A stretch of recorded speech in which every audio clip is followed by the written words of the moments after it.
Kathy and I just completed a Marriage Unlimited weekend in Niagara Falls with 25 couples. We had a great time, but because you weren't there, I wanted to give you some of the highlights. God wants you to have a great marriage. After all, marriage was His idea. He's the one who said it wasn't good for man to be alone, and I think that was because He knew that Adam would get lost in the garden and he wouldn't ask for direction, so he needed a wife. But to have a healthy marriage, you need to have healthy emotions. And to have healthy emotions, you have to have a healthy mind, spirit, and personality, because those are the three parts of you that determine how you think, feel, and relate to other people. Now, to have a healthy mind, you need to be able to control your thoughts, because that means you can control your moods and your reactions. And if you can't control your thoughts, you might be suffering from depression, anxiety, or mood swings, and that would really disrupt your marriage. Now, we know that 20% of marriages are unhappy, and among that group, 50% are unhappy because one or both spouse has depression. And we know that if one spouse has depression, the risk of divorce is 9 times higher.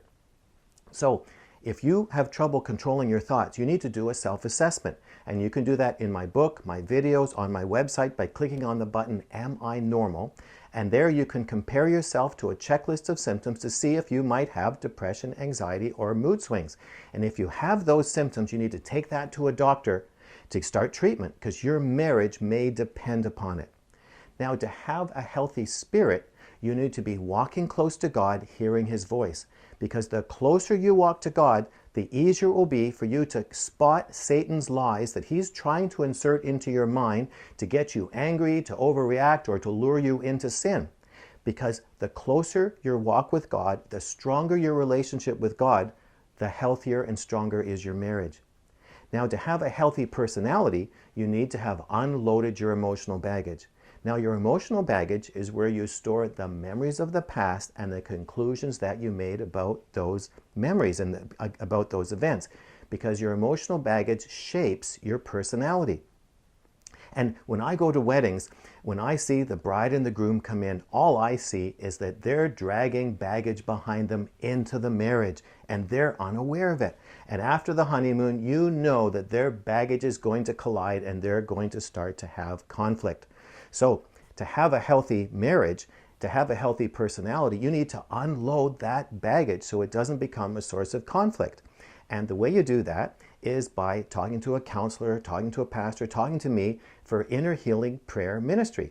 And in the counseling process of Inner Healing Prayer Ministry, God wants to heal the wounds of your past, extract the lies that you believe, replace it with His truth. And that's how you unload your baggage. And that will heal your marriage, because your personalities will be so much better.